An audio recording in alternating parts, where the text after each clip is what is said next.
Olá, queridos alunos. Hoje nós vamos ver o checklist Olhos de Águia.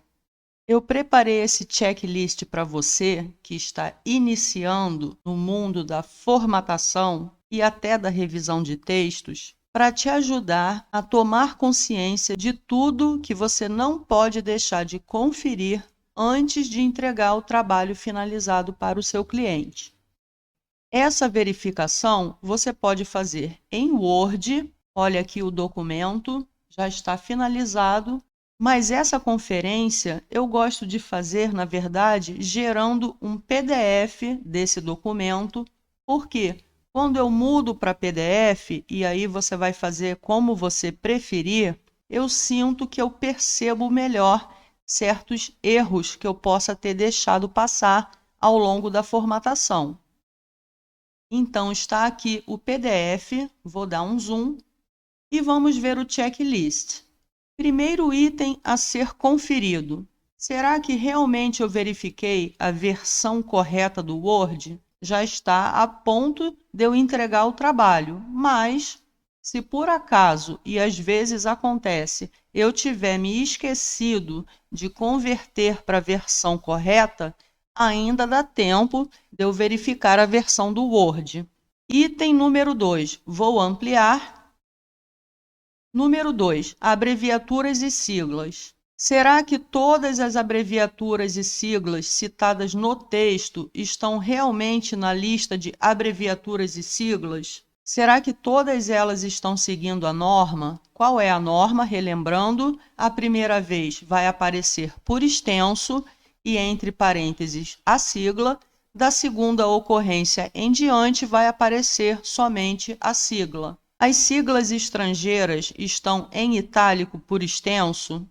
Todas as palavras estrangeiras do documento estão em itálico ou conforme o manual? O título de livros, revistas, nome de projetos, nome de instituições estão com a grafia correta e estão com o nome completo? Esses títulos, de acordo com o manual, eles devem ficar em itálico ou entre aspas?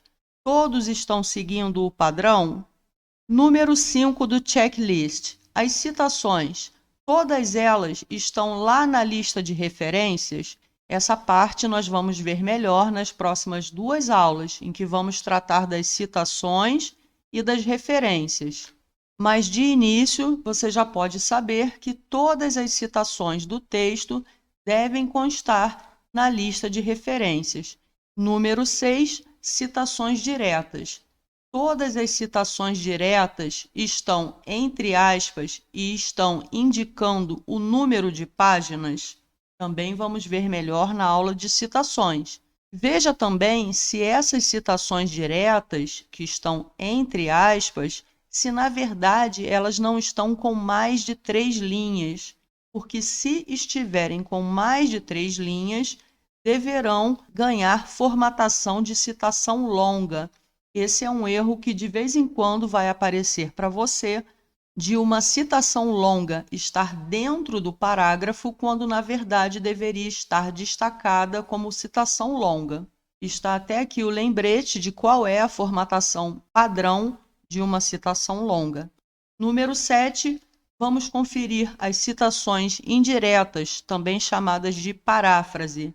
Elas podem ficar dentro do parágrafo, não precisam ficar recuadas nem destacadas dentro de parágrafos próprios.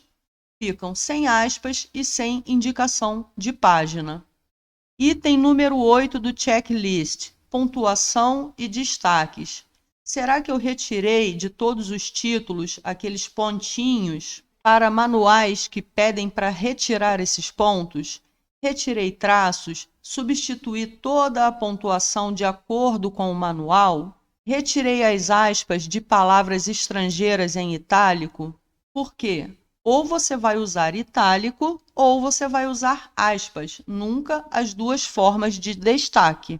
Em relação às aspas, dê preferência para as aspas redondas e não aquelas que ficam em pé na vertical. Padronize em todo o trabalho. Negritos e sublinhados. O manual está pedindo para retirar esses negritos e sublinhados? Se for o caso, confira mais uma vez e vá retirando. Está com espaçamentos duplos dentro do arquivo? Muitas vezes, ao reescrever, ficam 2 espaços, 3 espaços e você precisa retirar. Está com excesso de quebras, quebras duplas, quebra de seção e quebra de página na mesma página? Retire esse excesso para fazer uma limpeza no arquivo. O recuo de parágrafo está com tabs? Será que o manual permite? Muitos manuais proíbem o uso de tab para fazermos recuo de parágrafo. Nesse caso, você vai precisar retirar todos os tabs e aplicar o recuo de 1,25, 1,5 ou conforme o manual. Outro erro comum é a pontuação das alíneas. Todas elas devem terminar em ponto e vírgula, e quando chegarmos na última, vamos terminar com ponto final. Números abreviados. Padronize. Vamos ver esse exemplo. Quais são as opções? Sem nada, Lei 8.100, não tem o número abreviado aqui no meio. Número sem o sublinhado, só a bolinha, sem o traço. E a terceira opção, que deveria estar com sublinhado, esse número com o sublinhado embaixo da letra O. Padronize também o hífen, meia risca e travessão. Os números ordinais também devemos padronizar, com sublinhado ou sem sublinhado. Outra palavra que precisa sempre de padronização são os professores doutores, que aparecem muito nas páginas pré-textuais, podem aparecer nos agradecimentos também, na banca examinadora e, por vezes, ao longo do texto. No masculino, basta colocar um pontinho, professor, doutor. No feminino é que temos variações, professora com um ponto e o A após o ponto, doutora com o A em redondo, com um ponto depois, e ainda o professora também em redondo. Então, você tem essas opções. Aqui embaixo aparecem no plural como que você pode colocar. Número 9, espaçamentos, tamanhos de fonte, alinhamentos.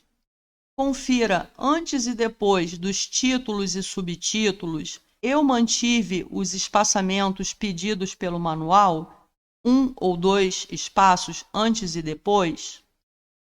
Nas citações longas, que são aquelas recuadas a 4 centímetros, eu deixei um espaço antes e depois.